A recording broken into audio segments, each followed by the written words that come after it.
Alright, so this is going to be episode 1 of a series of just things I want to see more from different things, whether it be Marvel, Star Wars, DC, whatever. And this is going to be, I want to see more animated series, man. I want to see more animated series, and anyone who talks to me knows this is because of X-Men 97. That was my shit.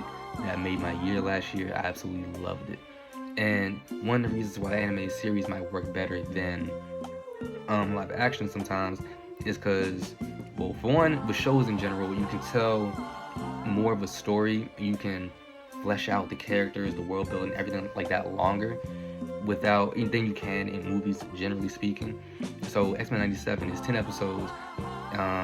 It's 10 episodes, and it's going to round out to like 5 hours. 5 hours, something like that. Yeah, 30 minutes per episode. Yeah, like 5 hours. 5 hours and some change. You're not making a Marvel movie just 5 hours, man.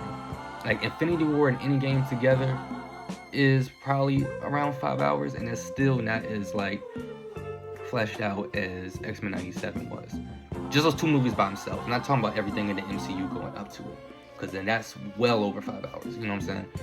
So yeah, you can do, and that's just true with shows in general, like Daredevil, Punisher, things like that. They got to build up a lot and tell so much of a longer story with so many different threads and things like that.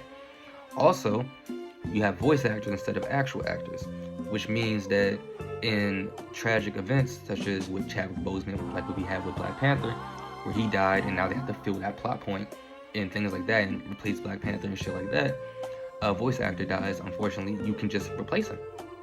Like even with X-Men 97, the dude playing Gambit is not the same guy from the 90s, but it doesn't bother me one bit because he did a great job, and that's just so much more easy to digest and to just get over, you know. And so much less training too. Like you gotta find a stunt double, you gotta train him for this, that, and the third, and all this other shit. Then you gotta be like, well, he doesn't play him the same way. You know, there's all this other stuff, his mannerisms and things like that. You don't have to worry about all that. And then third is because of action sequences. Episode 1 of X-Men 97, Gambit jumps on Wolverine's back. They Morph turns into the Blob. They catapult him up at the Sentinel, and he blows up. That would cost bang. I don't even know how you would make that translate in a real movie. Just Morph turning into the Blob in itself would look awkward. I don't even know how you would CGI that right. Like just for a standalone scene, just all that in conjunction, that's insane. It's like the same thing with Star Wars. In the Clone Wars, like Dooku fighting the Night Sisters when they're invisible. That's tough in real life, bro. That's tough. Sidious versus Maul and Savage, you only gonna get that in the animated series, man. You're not gonna get that in real life. And if you do, it's like a generational, once in a lifetime. That's super difficult, man. That's super difficult. And we was getting some of these fights back to back. You can't back to back that in movies, man. You can't do it. So yeah, I want to see more animated series just for those three reasons, like the world building and elongated stories without it feeling dragged out. Voice actors easier to replace than normal actors, and different action sequences that you can't just get anywhere else. I want to see this with Marvel specifically because I'm gonna make this a whole separate video, so I'm gonna go over this quickly. But they brought back X-Men 97. The X-Men in X-Men 97, they show up in Spider-Man show, Spider-Man's animated series, which got canceled in 98. Spider-Man series, we meet who? We meet Blade, Doctor Strange, Punisher, Daredevil, Cloak and Dagger, and then all of Spider-Man's villains, of course. So that means that they're in the same universe. And in X-Men 97, spoiler alert, anyone who hasn't seen it, you see Spider-Man. At the end of the episode, Doctor Strange shows up, Cloak and Dagger. Who else? Daredevil.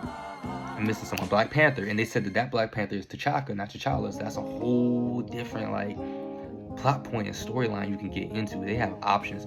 So that's like the original MCU, bro.